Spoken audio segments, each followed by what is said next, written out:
21 as of today, actually. Happy birthday, Les. And my son, who is 9 years old. Some of my background in terms of my employment, I've been the president of the Aboriginal Chamber of Commerce here in Winnipeg. I've worked as an employment counselor for the Center for Aboriginal Human Resource Development. I've also worked at Winnipeg Technical College. It's a vocational school here in Winnipeg that provides vocational training to both adults and high school students. I've also been employed with the look at my notes here. Sorry. Oh, the Assembly of Manitoba Chiefs and their First Nation Human Resource Development Strategy. I was a program manager there and was responsible for up to a $32 million project that gave money out to First Nations across Manitoba for employment and training. I guess what I want to talk about tonight is just what my platform is and what I want to try and accomplish if I'm elected to be one of the council members of Peguis. One of the things that I would like to begin to doing is to start to implement the comprehensive community plan that was developed. I think it's a very good document. It's been it's about 110 pages long, so I want to really encourage members here to take a look at that document. It's available on the Peguis website. I think it has a lot of good suggestions on there on what our community wants to do in terms of moving forward. It talks about things like prosperity development, social welfare reform, health and wellness, community development, long-term education, community culture, housing, infrastructure, and so on. So it's a very comprehensive community, and I think if we take a look at that, it's been put together by our community. I think there's been some community involvement in that, and so I think that we can take a look at that and work with our community to start to implement that program. The other reason why I'm running is that I think that economic development is going to be the cornerstone to Peguis's ability to move forward. For far too long, I think that our First Nations across the country are relying on government funding, and we all know that it isn't enough. Do you know that since 1992, the federal government has not increased the budgets of First Nations across this country? In the meantime, we have the youngest and fastest growing population in this country. So with the money that we're getting right now from Indian Affairs, it always comes through contribution agreements that have all kinds of strings attached to it. They tell you, here's your contribution agreement, you spend that money this way. If you don't spend it the way they tell you to, then it becomes an ineligible expense and it contributes to your debt. So I think we have to start looking at ways to start creating our own wealth. We have to start looking at ways to generating our own revenue. I think things like, we have that real opportunity now, because if you take a look at, we have a TLE agreement and the illegal surrender money, and if we're smart and we use that money wisely, I think we can start to leverage that money to start creating some economic opportunities for our community. I think Cap Beyond is going to be huge for our community, and we should really fight for that. Do you know that the government has lost 2 court cases on that already to Peguis, and they're taking us to court again a 3rd time. I'm confident, though, that we're going to win that case. There have been 170 cases that the federal government has challenged First Nations across this country, and they've lost every one. So I'm really confident that Peguis is going to utilize, when we get Cap Beyond, it's going to be huge for our community. I can see that it developing, generating revenue for our community in the millions, if not billions, in the years to come. so that if we start to generate our own revenue, we can decide how we want to spend that money. Instead of always waiting for the government funding and being told how to spend that money. If we start developing and creating our own wealth, we'll set our priorities as a community together. If the community wants to put more money towards housing or economic development or health or education, that will be for us to decide, because it's revenue that we have made. So I'm not saying that we don't always continue to lobby government to give us the resources that we need to meet the needs of our people. I say that we have to lobby even harder. And I think we have a real opportunity now. We all know about Idle No More, and never before has the leadership had the backing of the grassroots people. And now leadership has to start and listen to the grassroots people, because they're the ones that are going to support us. I don't doubt that our chief and councils across this country are sitting at bureaucrats or politicians' tables and banging on the table and saying, we need more money to meet the needs of our people. The problem is that we've never had the support of our people to come in and do it. And I think Idle No More is something that our leadership can harness now and use, not use, but to utilize to help us move our agenda forward. Canada is one of the richest countries in the world. It generates over $1 trillion in money every year in gross national product. And where do you think that's coming from? It's coming from our lands. They're taking the natural resources from our lands, and we get very little of it. The way they flow it to us is through the Department of Indian Affairs that's oppressive, paternalistic, racist, discriminatory. We got to get out of that. We got to start maybe making a new relationship with Canada and saying, share the resources. Our treaties are here. We never gave up our land. We never gave up the resources. We said we wanted to share them. And that's what we have to do. We have to go and tell government that we want a percentage now of the money that the millions that you're taking out of our lands every day. Wouldn't it be wonderful if we someday could tell the government, keep your tax dollars and share the resources you take from our lands every day? You know, just an example is De Beers. You know, we've all heard of Attawapiskat. De Beers is a mining company. They're going into traditional areas of Attawapiskat,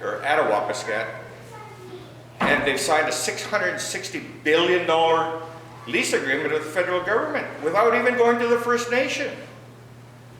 And so if we think about our traditional area and you look at where Peguis is and where we come from, how much does Canada take out of our traditional lands every day?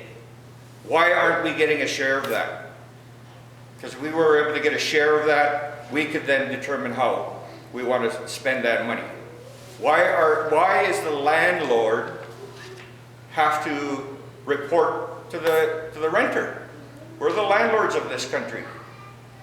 I own property in Winnipeg here, and I had renters that rented a house for me.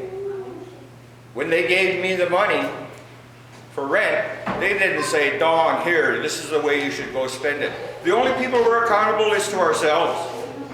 And we have to be it. I support being open and transparent and accountable to our people. So, you know, regular audits and regular meetings and keeping our community informed of what the Chief and Council are doing.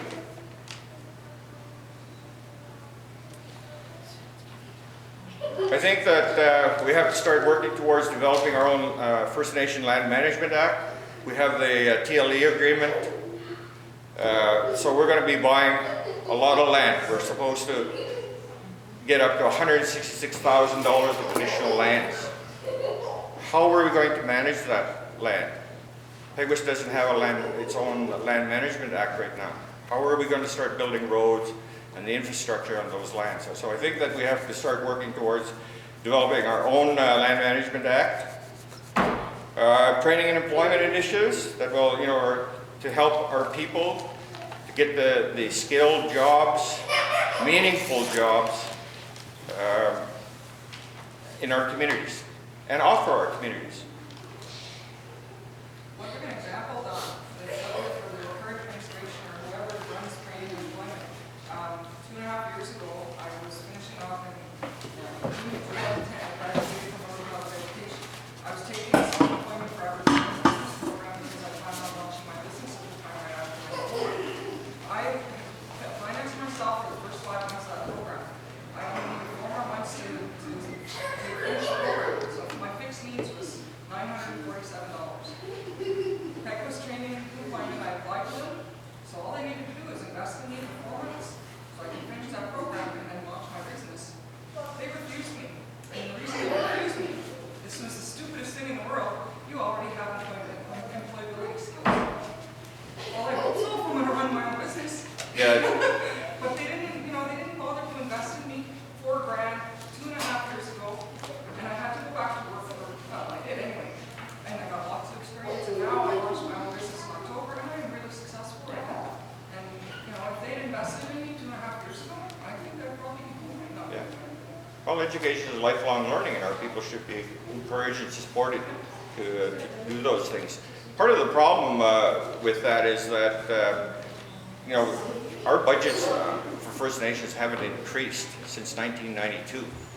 So that's not just for education; it's across all areas for all programs. And the way they develop the budgets for First Nations is that they use the age group of 18 to 35. So there's like 50% of our population that isn't included when they're developing the budgets. So the other thing is that our kids that are on reserve don't get the same level of funding as kids off the reserve.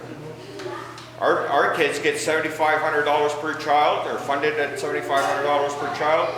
Every other Canadian that lives off the reserve, or even our kids, are funded up to $10,000. Like, where's the fairness in that? Our people deserve to be supported financially in education just like any other Canadian. And we're not. And I think we even need more so. Because if you take a look at the effects of residential school and all of those kind of things and the impacts it's had on our communities, our children are dealing with that in their families. So we need more support for our education, for kids in the schools, and we need more with child welfare, child and family welfare. The Canadian government, we have to take the Canadian government to the Canadian human rights because they're not providing the same level of funding for our child and family service agencies. So, we have to continue fighting those kinds of things.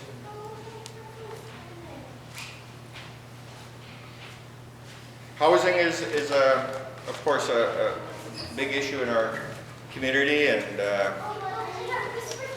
so that's something that I want to work on and try to address the needs. We're 600 houses behind on Peguis alone. We're not even talking about people living off reserve. So how are we going to manage to do that? I know we have the illegal surrender money, and there's been $3.5 million that's been put aside to start building that. It hasn't happened. I think it's going to happen. I think that's what I would like to do, is to try to get that fast track so that homes will start to be built on our community. So when was the last time Peguis actually built a house? They using flood funding. Right now, 6 houses were built and are now in their appropriate places. There are 3 other houses. My understanding is that what happened was that at one time Peguis was in a deficit of, I hear, $28 million. Right. Because of that, the Indian Affairs has said that you're not eligible now for Section 95 housing and RAP until you can demonstrate that you're responsible with the money that you're getting and reduce your deficit. That's why Section 95 and RAP funding hasn't been been given to Peguis. So now my understanding is that that opportunity may be back because our deficit is now down to 14 million. So that's one thing that I want to continue to work towards is reducing the deficit, because when you're in deficit, it really does affect your ability to have people willing to come in and invest in your community. Because we have the TLE and the legal surrender, and we want to encourage developers and investors to come in and work with us and start to develop those lands that we are working towards purchasing. I think youth are our future. We have to invest in them. They have to be encouraged. I think they should be a youth council set up. They should be encouraged on all of the committees that we have in our community, that a spot be there for a youth to sit on those committees. Elders, we have to continue to draw on the wisdom and the knowledge and the experience of our elders. So I think that we need to really establish another elders council and get that going and draw on their wisdom and their knowledge. So that kind of is my platform, and I do have a brochure here, and I do have a website. There is contact information on there. It's www.electdonwilson.com. And so if you have any questions, please feel free to call me. So I thank you all for coming. It demonstrates by coming that you're interested in your community and the leadership that you're looking to elect on March 22nd, and I hope to get your support. Thank you.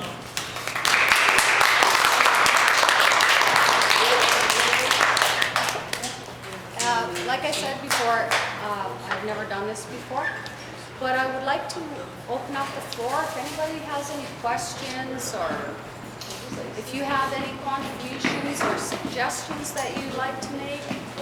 I realize it's starting to get a little bit late, but please, if there's anything that you'd like to say, feel free. It would be wonderful if people speak and speak from your heart and say what it is that you need to, because like I said, we all need your guidance too, eh? Remember that as the ones that I see sitting around here, there's quite a lot of them. There's young people here. You are the ones that are no longer the future. You are now. And you have to remember that you are the ones that are now.